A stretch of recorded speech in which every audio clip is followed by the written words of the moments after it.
नमस्कार दोस्तों। आज हम लोग जानेंगे अपने वीडियो में श्रीमद् भगवद गीता भाषा महात्म्य सहित, और जिसके लेखक हैं श्री स्वामी किशोरदास कृष्णदास जी। श्री गणेशाय नमः। श्रीमद् भगवद गीता भाषा पहला अध्याय। धृतराष्ट्र पूछते हैं, हे संजय, धर्म के क्षेत्र कुरुक्षेत्र में युद्ध की इच्छा से एकत्र हुए मेरे और पांडु के पुत्रों ने क्या किया? संजय बोले, राजा दुर्योधन ने पांडवों की सेना की व्यूह रचना देखकर अपने आचार्य द्रोणाचार्य के पास जाकर कहा, हे आचार्य, आपके बुद्धिमान शिष्य द्रुपद के पुत्र ने जिसकी व्यूह रचना की है, ऐसी पांडवों की विशाल सेना को देखिए। उस सेना में अर्जुन और भीमसेन के तुल्य विशाल धनुष वाले युयुधान, राजा विराट तथा राजा द्रुपद जैसे महारथी हैं। धृष्टकेतु, चेकितान, बलवान, काशी नरेश, राजा पुरुजित, कुंती भोज और मनुष्यों में श्रेष्ठ सैव्य हैं।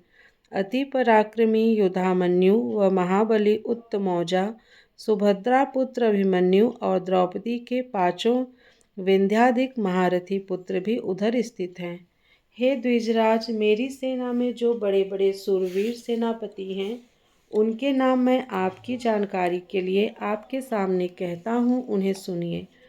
हमारी सेना के मुखिया में आप, भीष्म, कर्ण, युद्ध विजयी कृपाचार्य और वैसे ही अश्वत्थामा, विकर्ण, सोमदत्त का पुत्र भूरिश्रवा आदि है। इनके अतिरिक्त अन्य अनेक सूरवीर अपने प्राणों का मोह छोड़कर मेरे हित के लिए आए हैं। ये अनेक प्रकार के अस्त्र शस्त्रों से सुशोभित और युद्ध विद्या में निपुण हैं। अतः भीष्म से सुरक्षित मेरी सेना शक्तिशाली है, किंतु भीम से सुरक्षित उनकी सेना कमजोर है। इसलिए आप लोग युद्ध के अपने अपने मोर्चों पर अपनी अपनी सेना लेकर भीष्म जी की सब प्रकार से रक्षा करें। इतने में ही दुर्योधन के उत्साह को बढ़ाते हुए कौरवों में वृद्ध व प्रतापी भीष्म पितामह ने सिंहनाद कर ऊंची ध्वनि में शंख बजाया। तब तो शंख, भेरी, पड़व, आनक, गोमुख आदि बाजे एक साथ बजने लगे, जिनसे भयंकर ध्वनि हुई।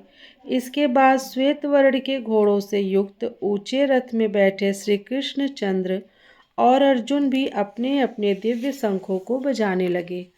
श्री कृष्ण ने पांचजन्य, अर्जुन ने देवदत्त व भयंकर कर्म करने वाले भीमसेन ने पौंड्र नामक विशाल शंख बजाया। कुंती पुत्र राजा युधिष्ठिर ने अनंत विजय नामक शंख, नकुल और सहदेव ने सुबोध और मणिपुष्पक नामक शंख बजाए। फिर धनुर्धारी काशीराज, महारथी शिखंडी, धृष्टद्युम्न, विराट और अजेय सात्यकी तथा हे राजन, राजा द्रुपद, द्रौपदी के पांचों पुत्रों और महाबाहु अभिमन्यु सभी अपने अपने शंख बजाने लगे। वह तुमुल शब्द आकाश और पृथ्वी को गुंजाता हुआ धृतराष्ट्र के पुत्रों के हृदय को विदीर्ण करने लगा। हे महीपते, पांडु पुत्र कपिध्वज अर्जुन ने धृतराष्ट्र के पुत्रों को युद्ध के लिए तैयार देख शस्त्रों की वर्षा के आरंभ के समय धनुष उठाकर श्री कृष्ण से कहा, हे अच्युत, दोनों सेनाओं के बीच मेरे रथ को ले चलकर खड़ा करें, जिससे मैं यह देख सकूं कि युद्ध करने के लिए कौन कौन आए हैं और इस युद्ध भूमि में मुझे किस किस से लड़ना है। धृतराष्ट्र के दुर्बुद्धि पुत्रों का हित करने वाले कौन कौन यहाँ एकत्र हुए हैं, यह भी मैं देखना चाहता हूँ। संजय बोले, अर्जुन के ऐसा कहने पर श्री कृष्ण ने उस श्रेष्ठ रथ को दोनों सेनाओं के बीच में ले जाकर खड़ा कर दिया। भीष्म, द्रोणाचार्य आदि गुरुजनों तथा सब राजाओं के सामने अर्जुन के रथ को खड़ा करके श्री कृष्ण ने कहा, हे पार्थ, युद्ध के लिए उद्यत इन कौरवों को देखो। अर्जुन ने वहां चाचा, पितामह, आचार्य, मामा, भाई, पुत्र, पौत्र, मित्रजनों तथा ससुर, स्वजन एवं बंधुओं को दोनों सेनाओं में खड़े देखा। सबको खड़े देखकर अर्जुन परम दयापूर्वक शोक युक्त हो बोले। अर्जुन ने कहा, हे कृष्ण, युद्ध के लिए उद्यत स्वजनों को देखकर मेरे अंग अंग शिथिल हुए जाते हैं और मुख सूखा जाता है। मेरा शरीर कांपता है, शरीर में रोमांच हो आया है, गांडीव हाथ से गिरा जा रहा है और देह की त्वचा जली जाती है। हे केशव, मैं यहाँ खड़े होने में स्वयं को समर्थ नहीं पाता हूँ। मेरा मन घूम रहा है और अपशकुन भी बुरे बुरे देख रहा हूँ। हे कृष्ण, समर में स्वजनों को मारकर मैं कुछ भलाई नहीं देखता। युद्ध में विजय और राज्य या सुख की मेरी इच्छा नहीं है। हे कृष्ण, हमको राज्य सुख तथा जीवन का प्रयोजन नहीं है, क्योंकि जिनके लिए राज्य भोग और सुख की कामना करता था वे आचार्य, पिता, पुत्र, पितामह सब प्राण और धन की आशा को त्याग करके युद्ध के लिए खड़े हैं।